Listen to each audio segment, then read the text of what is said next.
For those of you who know, many of you know, I just came from moving from D.C., where I spent the last 20 years of my life this summer, and I very well know the challenges and the long hours of having to work on the Hill, whether you're an advocate or you're actually a staffer. So would you please come up and join us at the table? And as they're coming up, I'd like to introduce our panel. Not that they need introduction, but we start with, we have Senator Jesse Kiehl. He is elected senator for the district that represents Juneau, Haines, Skagway, Gus Davis, and Cluckwan. He lived in Anchorage, but spent most of his life, I would have to say, right here in Juneau on the Capitol. 18 years on the legislature, then worked over with the city in Juneau Assembly, and now, of course, is representing us as a senator, so he definitely understands local politics and understands our community. We have Representative, yes, you can clap. That's good. They need it. And then we have Representative Sara Hannan, who is also a lifelong Alaskan, and has lived in Juneau for 34 years. And has spent a lot of her time in education as a high school teacher for 21 years. And all of that experience has helped her go to the Hill and to be able to advocate for those issues that not only do our students care about, but being able to work closely as she's in a number of committees that are important to us in Southeast Alaska. Yes, you can clap. And finally, we have Representative Andi Story, who's also lived in Juneau for 30 years and served mostly in the school board as wasn't he the president of the school board? Every position, but served 15 years. Served 15 years, every position, but served 15 years on the school board. Once again, clearly tied to the importance of Alaska schools and education. Has worked in the fields of social work. And so she also is on a number of committees on the Hill.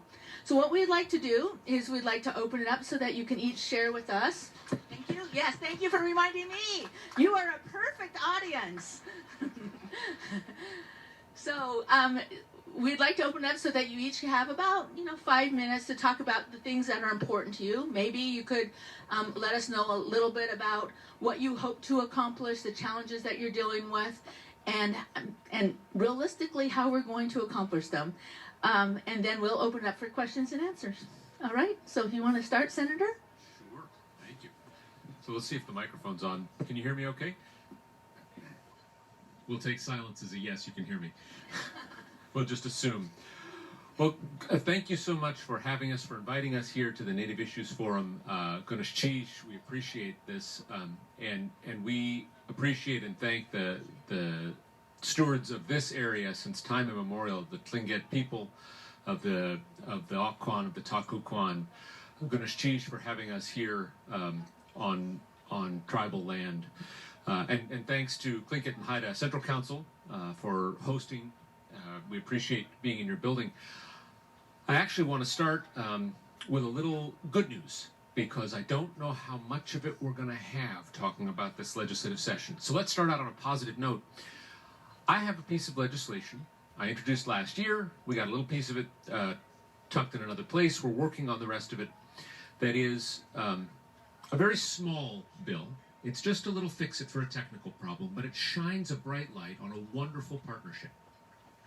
Because the Central Council of Tlingit and Haida Indian Tribes of Alaska runs 2 programs for the state of Alaska. It runs the Village Public Safety Officer program in this part of the state, and it runs the Temporary Assistance to Needy Families program, the Tribal TANF program, and has done both of those with great distinction and great effectiveness for many years. There's a little glitch. There's a problem in the statutes. It's a technical thing. And as we've worked on this bill to fix that glitch and keep everything running well, it has shown a light on this great partnership by which the tribe is doing well for tribal members, doing a better job for its members than the state was doing previously, and also is saving the state of Alaska money.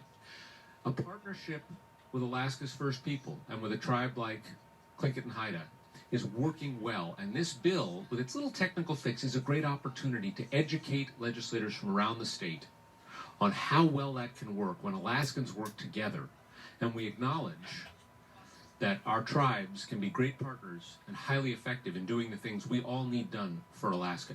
So it probably won't be my bill that passes. I think Representative Jonathan Christ-Tompkins from Sitka, his name will be on the final bill. But neither one of us cares. It's a great opportunity to do the right thing and to do well. So that's starting out, I think, on a positive note. Maybe we could shift from there into one of the other issues I think you'll hear us work a lot on during this legislative session, the public safety issue very broadly.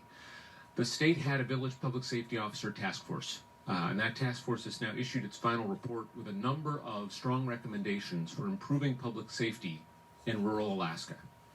We could spend all afternoon here talking about the problems of public safety in rural Alaska. The VPSO program is a wonderful opportunity, and the recommendations of the task force to strengthen that program, to give more autonomy to the village public safety officers, to adequately fund that program, and to take some of the bureaucratic strictures off of it that are not actually improving public safety, and that really just reflect a lack of trust in the tribes and nonprofits that run those programs, that can free up resources to do what we really need, which is to respond to the challenges Alaskans living in the villages face, living in rural areas. So I think there's a lot of promise there to improve that long-standing program, to do a better job for Alaskans who live where we don't have a trooper post or we don't have a municipal police department. There's also some other public safety issues. The governor has introduced a new bill to fine-tune some of our criminal laws on one of the most awful things, and I hate to mention it during lunch, but our sex trafficking laws are in many ways outdated. And it's a terrible thing to think about, but the simple fact is that it happens, and it happens far too often. And it happens even more often with young women of color than anyone else. And so the importance can't be overstated, excuse me. By example, our laws right now deal with money or physical force to push our young people into sex trafficking, but they don't deal with using drugs. And we know with the scourge of addiction we have and the problems that we have, drugs can be too often a tool for an abuser, a tool for a predator to force women into these terrible situations. So I think there's a wonderful opportunity to work together with the governor, the Department of Law and Public Safety to improve our laws there, and you'll see us focus on that. Then I want to talk just a little more broadly about the scope of this session as a whole. For the last several years, you've seen us run a little long in the legislature, a little over the constitutional limit. And the issues that have us locked up have generally been about how Alaska pays its way, what the state should do, and how we should pay for it. There are no surprises here. Oil doesn't pay all the bills anymore. It has since I was in diapers. It's been a great long run, and oil will continue to be an important part of how the state makes its living. But we're no longer pumping 2 million barrels a day down the pipeline. The price isn't what it was, and we've lowered our taxes. Oil's not paying all the bills. How much of the earnings of the permanent fund we use to educate our children, to provide for public safety, to run our ferry system? Yes, we'll talk about ferries. And whether we have some connection, finally, between a healthy, growing economy for Alaskans and the resources the state has to provide all those services we need to have a healthy economy. Those will be issues that we work hard on this session. And out of 60 legislators, I think there are 65 plans. So we're going to have to figure it out. With that, I think I will let my two colleagues speak. Let me just, though, and I appreciate the kind introductions of all of us, let me briefly introduce them. Last year, when we all came to talk to you, we were all of us freshmen, our first legislative session. I've been around the building a little longer as a staff person, but still, it's brand new to serve as a legislator. I just need to tell you, these two don't work like freshmen. They are ceaseless, they are relentless, and yet They are subtle. They are polite. Their level of respect and their level of thoughtfulness is taking them places you don't usually see freshmen go. I just keep trying to live up to their skills and their effectiveness every week of the session. Eventually, I hope to get there, but it is a privilege to serve with both of them.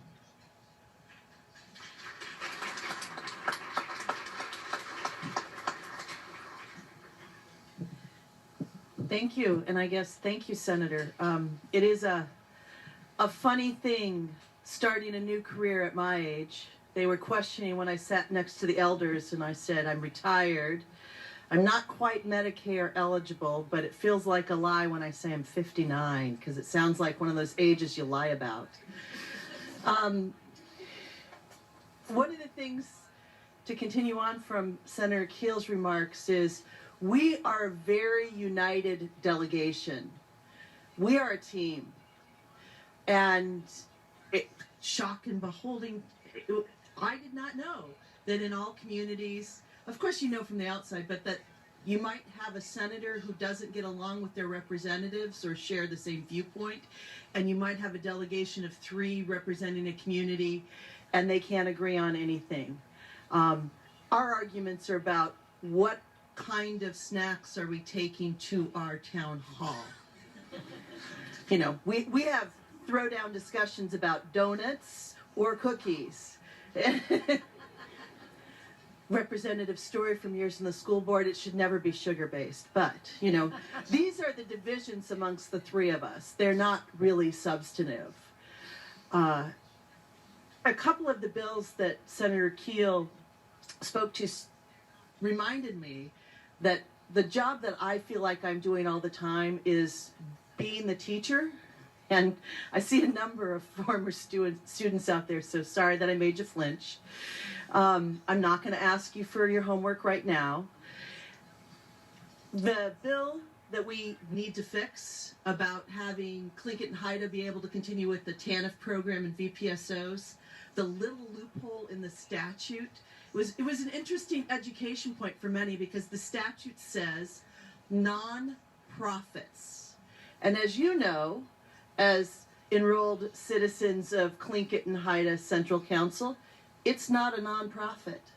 There are some tribes that have organized as nonprofits, but Tlingit and Haida Central Council was not, is not, and I believe under the leadership of Richard Peterson, there isn't ever a discussion of nonprofit. The discussion is around how can I find economic engines for my communities and citizens. And that difference in the statute that's been ignored and allowed Tlingit Haida to operate in a program that says it must be a nonprofit, finally that loophole needs to be closed, but it's provided a great educational opportunity that many Alaskans don't understand the difference between tribes, ANCSA corporations, village corporations, for-profits, for-profit regional associations that are doing healthcare. And when you grow up in Alaska and you know those words and programs, you understand that there are differences. And it's been kind of shocking to find out how many Alaskan lawmakers and people in policymaking don't understand the history, don't understand the differences, think it can all be treated as one. And so that's provided many opportunities for us to dialogue about, well, no, Tlingit and Haida Central Council is not going to just reincorporate as a nonprofit to run these programs. But I think early on, some of the lawyers involved in this will tell you that was the suggestion. Why don't you just, then we don't have to change the statute. And that was kind of an interesting perspective. I'm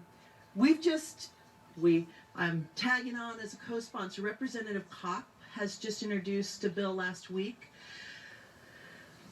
Don't want to upset any of the lawyers. I am told we do not need this in statute, that all precedent and cases about federal recognition of tribes is there in court precedent and in statute. But Representative Kopp is sponsoring, he's the prime sponsor of a bill to explicitly recognize federal tribes as sovereign entities. And like I said, it doesn't matter if the state says that or not, because the federal government recognizes tribes as sovereign entities, but putting it in there also provides the opportunity for the dialogue of many Alaskans not understanding that tribes, ANSCA corporations, village corporations, and nonprofit associations of tribal entities have different purposes and different history, even if all of their shared goal is the improvement of Alaska. I've had the pleasure, I'm very excited that I have a bill, and it's a very funny thing when you become a lawmaker, you get to use the royal I or the royal we, and of course, it's not what you're doing. I inherited a bill and a purpose that Senator Kiehl is running on the Senate side to recognize and formally protect the Unungan Cemetery in Funner Bay. We've passed the House with that bill.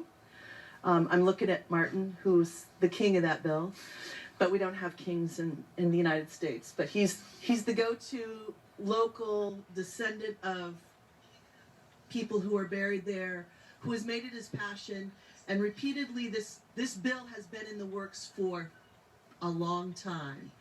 And it feels a little optimistic that we may actually get that protection passed this year. It has its hearing in the Senate Resources Committee on Wednesday.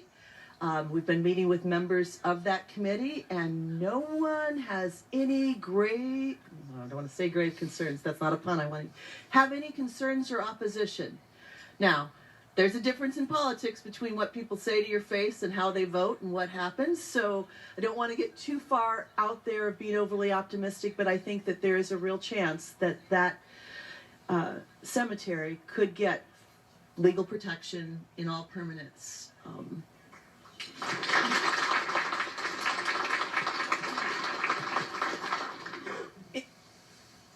One of the other things that we as a delegation, I think Senator Kiehl knew that, but the naive belief that there is a slowdown in our workload during the interim.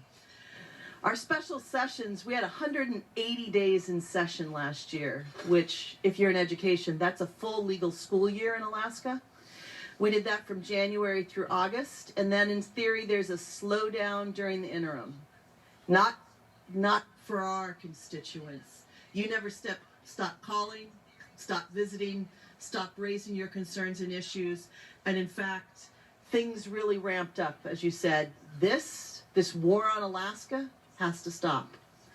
And one of the places I have said in a number of speeches recently is, I am sorry to say I made a real mistake as a freshman in agreeing to a political compromise with what was called the Coastal Caucus and us making any cuts to the Alaska Marine Highway System.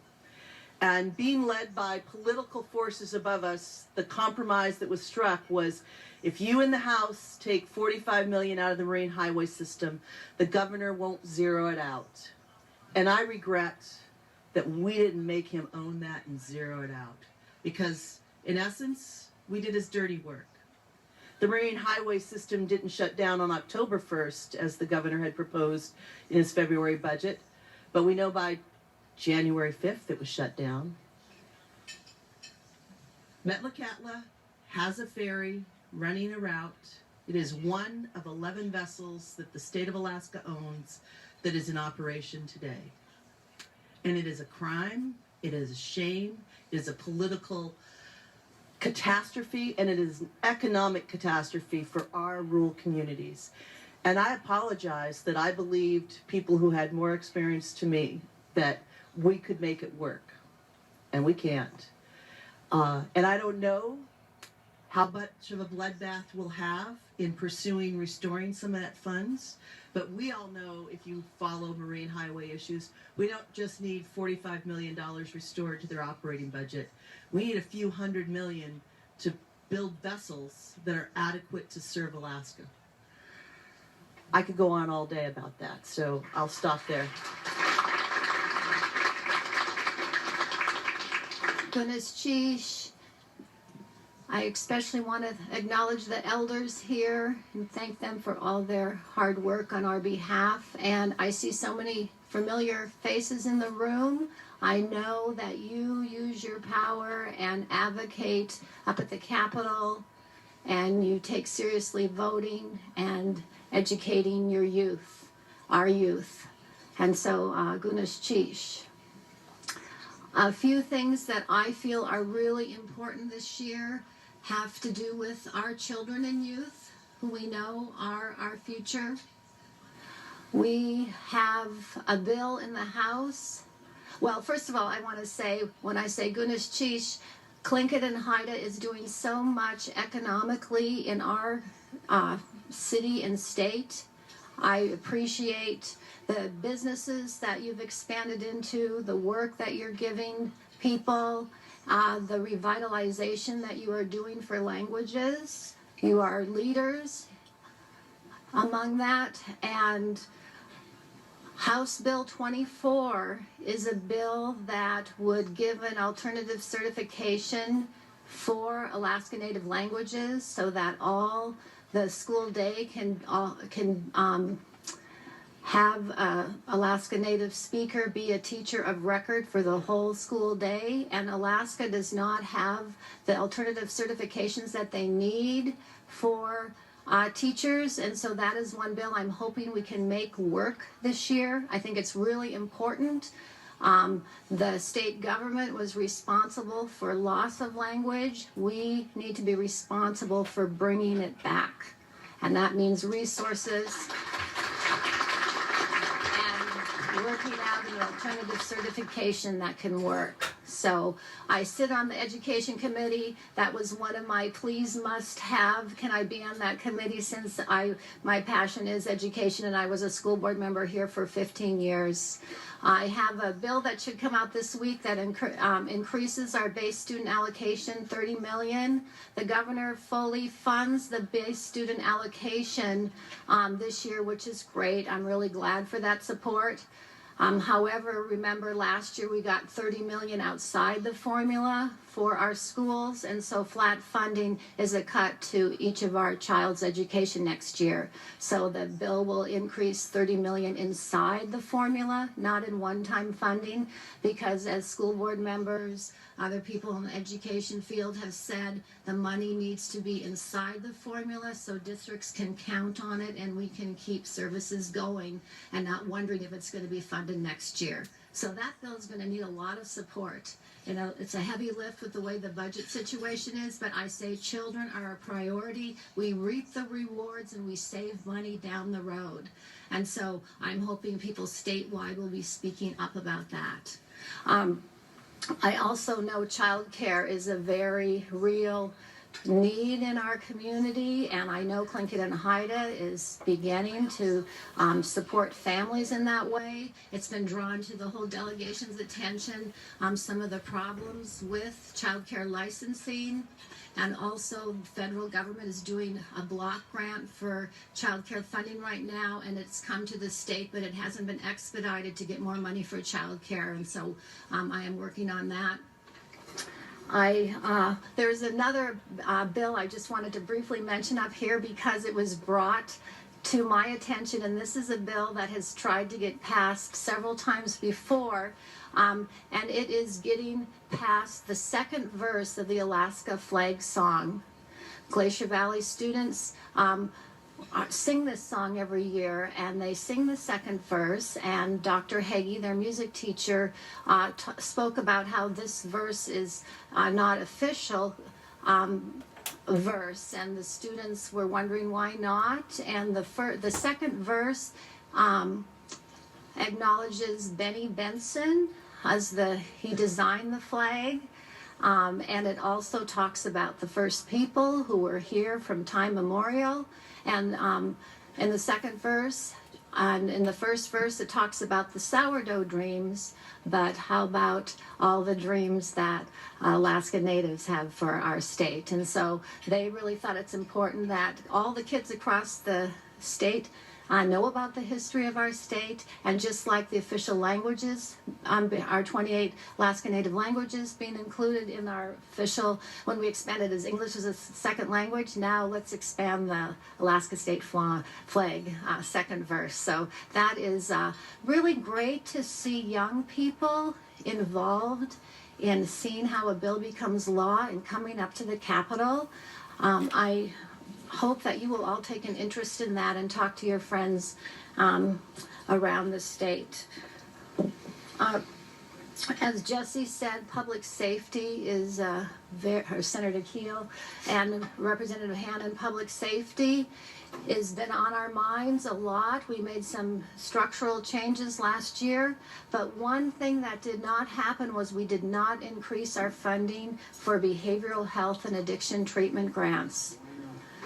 And in fact, it was vetoed by the governor, the $6.7 million that we had in there, and we did not vote on an override on that. We did not have the support for that, but we have had the verbal support of people saying, yes, we are going to do that. We're going to put more money in the budget for that this year. And so we will be advocating for that and reminding people of that commitment. So on that, I'm going to stop, and so we can take questions. Thank you. Guneshish. Thank you all for your opening remarks. So now we have a mic in the middle of the floor.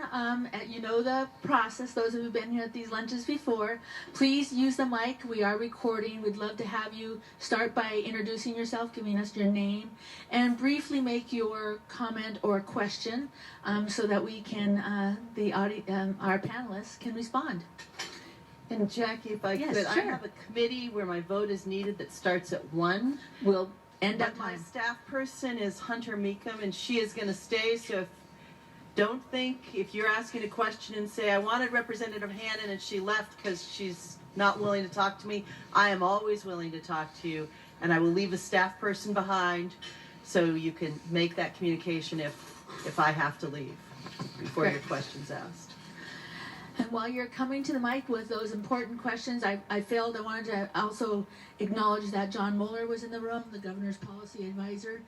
So thank you, John, for also being present today. As you're thinking about those important questions, I wanted to follow up on a couple of thoughts. First of all, I want to thank all of you for your support for acknowledging that Tlingit Haida is a tribe. As you know, the federal recognition process recognizes that the acknowledgement of the state is really important and critical. So much so that there are other case laws, for example, in Texas, where the state tried to say that tribes were only nonprofits and not serve as tribes, and we certainly don't want that kind of practice here in the state of Alaska. So I want to thank you for that important piece of legislation, and hope that that moves forward, that acknowledgement moves forward. The ferry system is on the minds of all of us, and many of us walk around with our water bottles that say, I believe in ferries, thanks to that sticker that we can place on our water bottles. What do you think the next step is? How can we move forward with coming to some solutions that restores the ferry service to Southeast Alaska? Well, thank you for the question. It's one of the central issues that we'll work on, and our colleagues around coastal Alaska will work on this session. And we have, I'm pleased to say, more allies than we've ever had. And that, I think, is in part an answer to your question. As we continue to communicate with legislators from around the state, and you continue to communicate with legislators from around the state, let's amplify our voices. Let's have our friends and our family members from around the state continue, as they have already, to call in, to write in. Cousin in Anchorage, uncle in Fairbanks, have them contact their legislators. We saw this fall, and I'll do maybe a little bit more backstory on what Representative Hannan talked about. Last year, the governor's budget, as she said, proposed ending Marine Highway Service, right? Tie the vessels all to the dock in October. And the legislature refused to go along with that. But the compromise that had to be forged, based on some estimates from DOT about how much service they could offer with how much money, was brutal. when the voting and the gavels were done, we then saw DOT's schedule, and it was even more brutal than what they had estimated during the session. Nobody would have gone along with 6 months without service to Cordova, to Pelican, with one vessel running in the middle of winter, capable of running the mainline routes. Nobody. So we saw when the schedule came out in the fall, Alaskans from across the state step up when they realized the magnitude of the damage to Alaska families, to coastal Alaska's economy. We saw, for the first time, I've been around state government 20-some years now, we saw the Alaska State Chamber of Commerce, which I had never seen mention the ferries before, come out with a clear and unequivocal statement. The Alaska Marine Highway System is essential infrastructure for Alaska's economy. Darn right. It's a shame that we've had to get to this level of damage to families, to education, to businesses, to have this many allies. But now that they're aware and paying attention, they're pulling together as Alaskans. They're helping. Let's keep that going. We need to keep the pressure on, keep the pressure up. As Representative Hannan said, we have vessels that need significant repairs. We have vessels that need replacement. We also have to run them. It's going to take both some capital funding and some operating funding. Those are among the key challenges of this legislative session, and you can count on us to work on them all session long. Thank you. And we have a speaker here, but before that, I just want to let you know, for the Housing Authority, for example, just for us to get materials, essential materials for weatherization and other projects, we've had to pay over double what we would have shipped before in working with the small community to hire a private vessel to carry those materials. So communities like Cake and Angoon and others, it's definitely devastating. So thank you. Yes, please introduce yourself. Aktusha ychat dusak yechnatati shinedi aychat kudida khan aychat Alberta Aspen yudusak aklik kashkani ychat dusak akla. My name is Michiana Hutcherson. I was taken aback, I guess, by Representative Hannan's statement that some of our representatives up on the Hill are uneducated about tribal government. That is pretty scary to be sitting in these seats and hear that. So while I appreciate that there's a statute being written, I was wondering what you, as our allies on the Hill, are doing to educate your fellow representatives, and if there is some formal way that we can ensure those who represent us on the Hill have this education going forward as a requirement. Because you're not just talking about our ferry system, you're not just talking about VPSO programs, you're talking about our lives and our safety, and to have people up there who don't understand how our tribal government works and to suggest that we become nonprofits is insulting and scary. Thank you.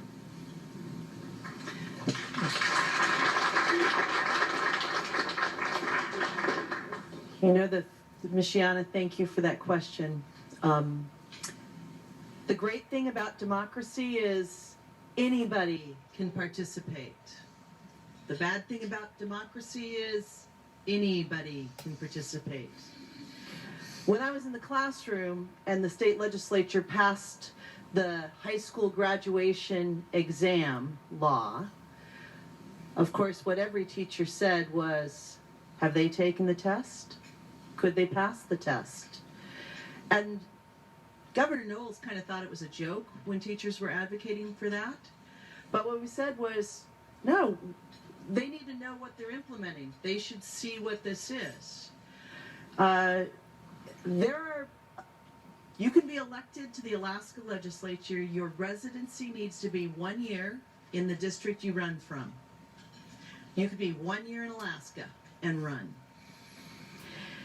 So the education to our peers has to be around issues. The VPSO program task force problems that have been before the legislature for the last year has been one of the places where you first started to see differences of understanding. Someone who maybe has only ever been to urban Alaska and saying things like, why don't they have local police? Well, they don't have an organized government that has the authority under Alaska's Constitution to have a police department. You have to be a first-class city. Well, why isn't every part of Alaska a first-class city? So once you start, some of those issues that people in rural communities grow up understanding and knowing, they're not obvious. The downstream effects or the impacts to school districts when you cut the Alaska Marine Highway system, that was not in any of the economic analysis about what those cuts would do. It doesn't just slow down your transportation, it increases your costs to your local government. And some of those are measurable and some of them aren't. Could you imagine?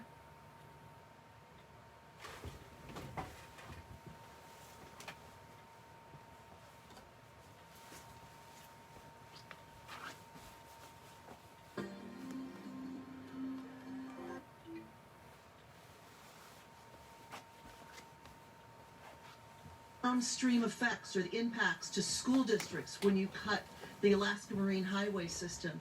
That was not in any of the economic analysis about what those cuts would do. It doesn't just slow down your transportation, it increases your costs to your local government. And some of those are measurable and some of them aren't. Could you What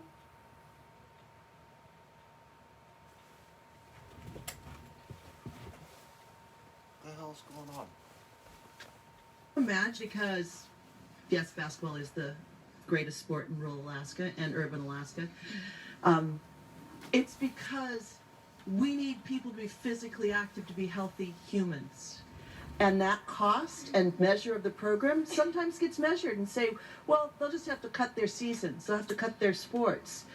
Without understanding, that means you're crippling kids' ability to be healthy and impacting them. So I'm sorry to say, Ms. Yana, there is no formal requirement that people have to know Alaska's law, let alone the subtleties of Alaska law. And the chance of us changing that to any new standard is pretty astronomical. But it does provide opportunities on a number of issues to always try and do that education of the diversity of governance that Alaska has in it. And we have to take that opportunity all the time. Thank you, Representative Hannan. I'd like to add a comment that many, President Peterson, Rosita Worrell, many people have offered to do some of that education to legislators. They have heard comments that they would like to clarify and give more education on. And I'm sorry to say I haven't set anything up based on that request, and certainly that comment, Ms. Yana, gives me a big, anyway, it's very important that somehow we get that set up and make that opportunity valuable, because that's what influences people, and it's just knowledge we all should have living in Alaska. Thank you. And certainly good questions for you to take to the Hill as you educate, and questions to ask candidates when they're elected. Many states have bar associations with Native Alaskan or Native American questions as they pass the bar, and that's also something worthy of consideration. I wanted to acknowledge our youth leadership. Ms. Shanna was back there with some of our former emerging leaders, and they're all in town this week trying to work on our youth council proposals to the executive committee, so I want to acknowledge them. If you just wave your hand back there, all of you, thank you. Thank you. Yes, next. Hello, my name is Talia Ames, and I'm the Reentry and Recovery Manager here at the Tribe. Thank you for taking the time to be here. As you are all aware, Alaska Natives continue to be disproportionately incarcerated.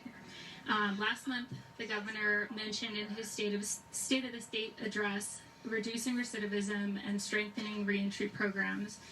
How can we ensure that this administration recognizes the inherent knowledge and resources tribes have to take care of our own returning citizens without the expectation that we're going to monetarily subsidize the reentry programs that this state should already be providing?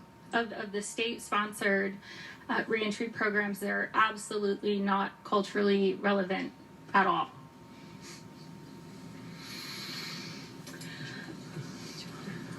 I'll always blurt out. So, Talia, thank you. I'm going to broaden it up and say Alaska, like most states, do a horrible job with citizens who end up in conflict with the law. 85% of people who are in prison in Alaska today have a diagnosed significant mental illness, and that's before they get in prison. And of course, if you weren't clinically depressed before you ended up in prison, you might arrive with a mental illness and suffer from it significantly. So we do a horrible job of anything preventative. How do we change the dial and approach people, give them tools to succeed? You organized a reentry simulation that has created a ripple effect around one little piece of the ladder to reentry. Senator Kiehl and I and Representative Story came to that reentry simulation that was hosted here in the fall, and all became very aware that the ladder we put out for people to reentry starts with, do you have legal identification to pursue showing up at your probation officer, showing up to get a UA done, going to the bank and cashing your check? And one of the things, we're kind of on a mission, and we don't think we need to change any statutes, and the administration has been working with us on at the Department of Corrections. There's no doubt when someone's in prison in Alaska, we know who you are. We already have verified your identification. We do not seem to have any issues around mass incarceration with false identities. But if you walk out of prison and don't have a legal ID, you now spend a week or two first getting out trying to get identification that allows you to comply with all the requirements we've put in front of you. And sort of my mantra is putting $15 in the budget to make sure that every person exiting prison has a state ID card is cheaper than remanding them for one day because they could not show up at probation and get checked off with ID. So it's a simple thing that we're fighting a bureaucracy that everybody goes, if we don't have to remand you, that saves us some money. Now, can we turn that money around to being used to do preventative programs?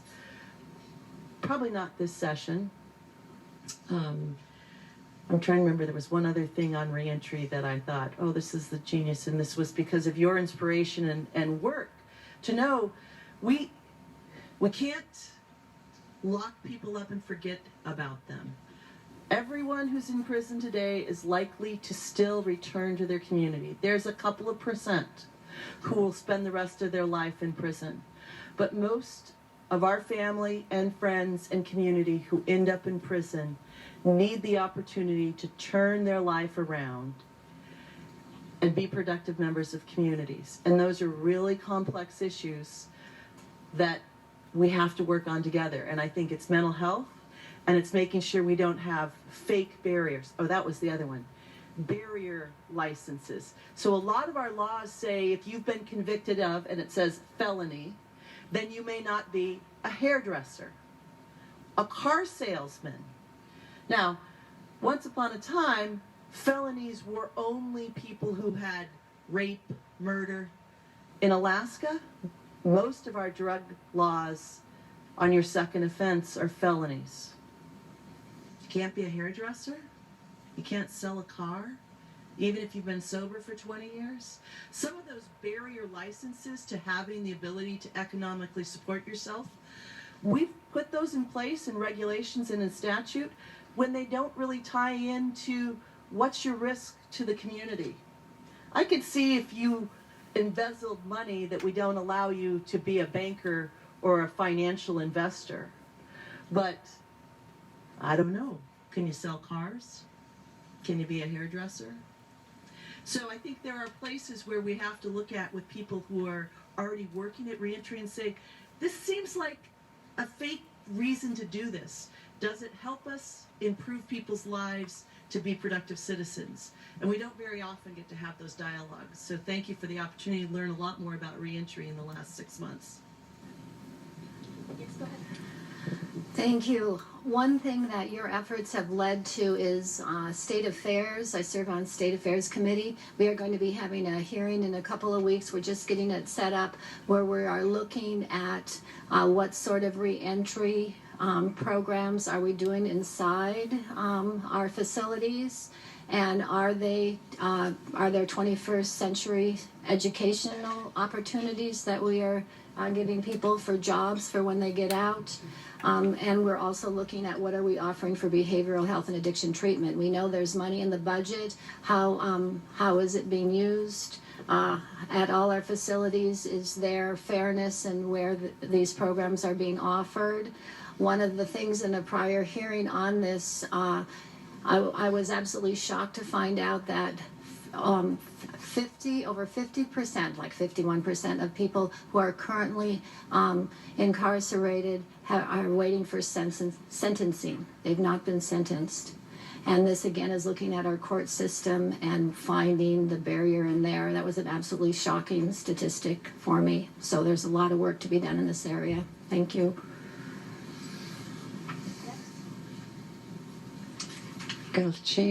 Welcome, Senator Jesse Kiehl, Representative Sara Hannan, and Representative Andi Story. My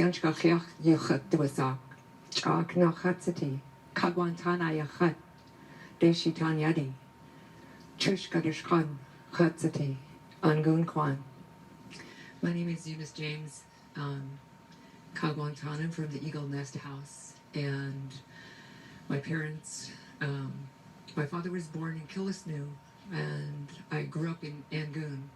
I've been in Juneau for quite a while and spent time in Sitka, and I'm concerned about not only the ferry. I know we've all heard all of the stories. It's pretty crucial right now. My community is struggling along with other communities for that transportation. It brings in food, takes people to Manetchgum Hospital, it brings people to Juneau. It's very crucial. It helps student, like the basketball that was mentioned earlier, not only the basketball, but volleyball and many other school activities. And a lot of financial burden is being placed on parents, children selling raffle tickets, funding to try to be able so that they can continue with their extracurricular activities and learn and grow from their experiences.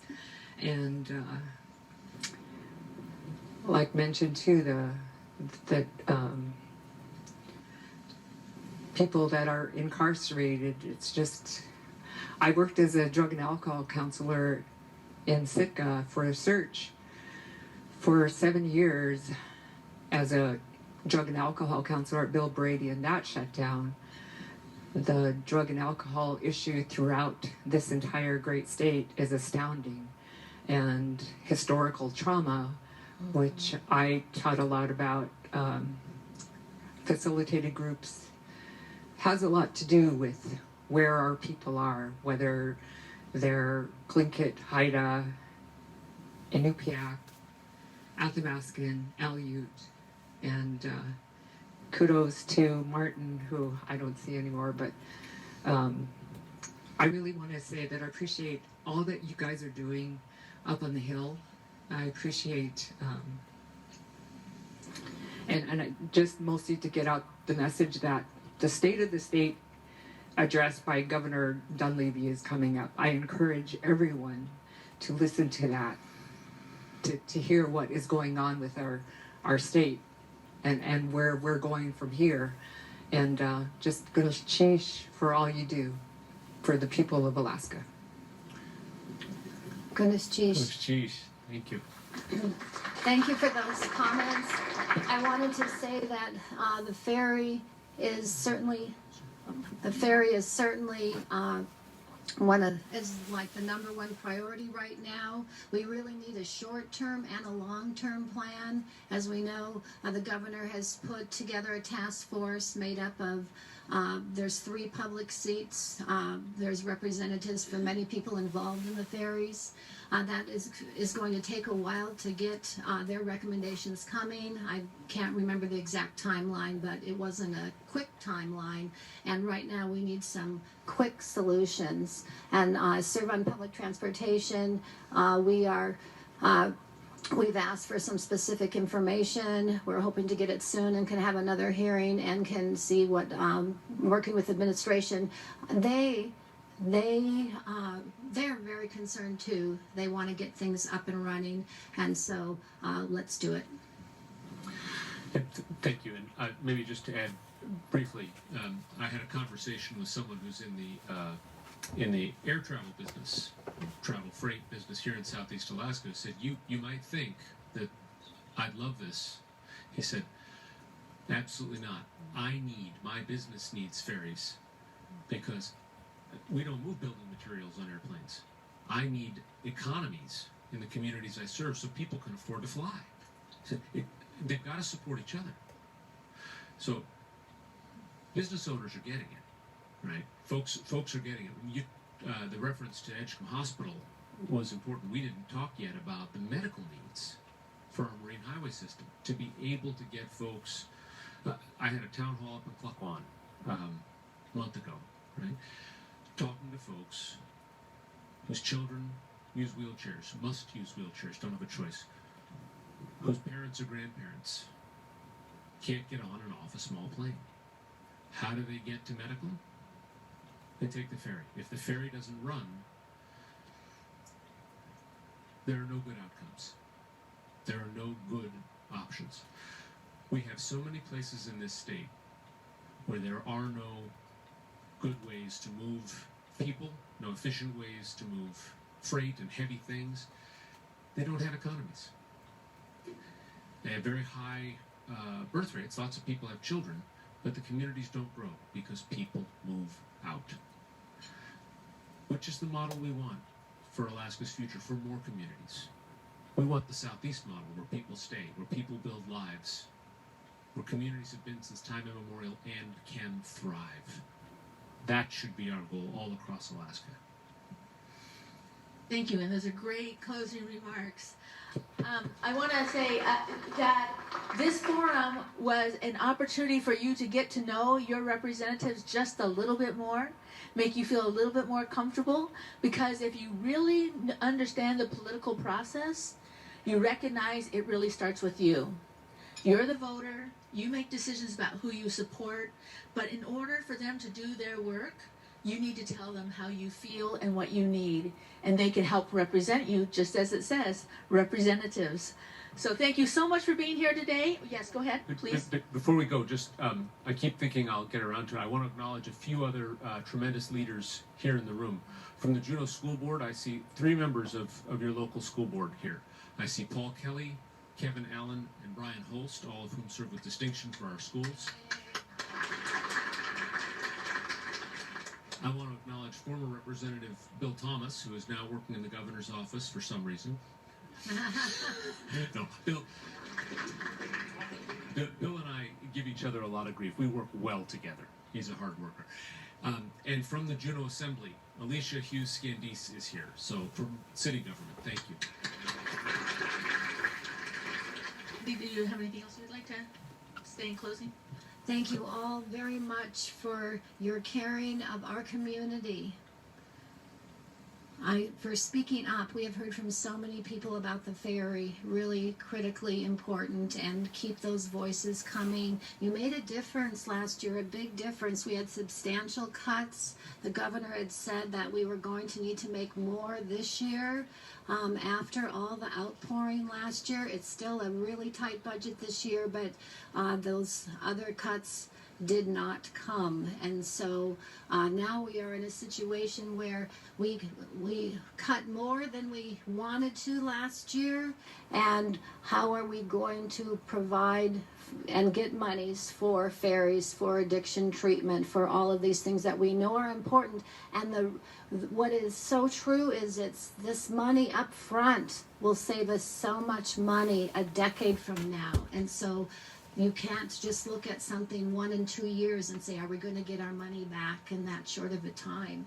It really takes a while, but we know the returns are there when we invest in people and in infrastructure. So thank you for speaking up. Thank you, everyone. And thank you to our hosts, Tlingit and Haida, See Alaska, and Tlingit Haida Housing. Don't forget to come to our future Native Issues Forums. We're looking forward to seeing you. We have one coming up on census in March. We have other ones scheduled, and you can see them on the Facebook page. Thank you.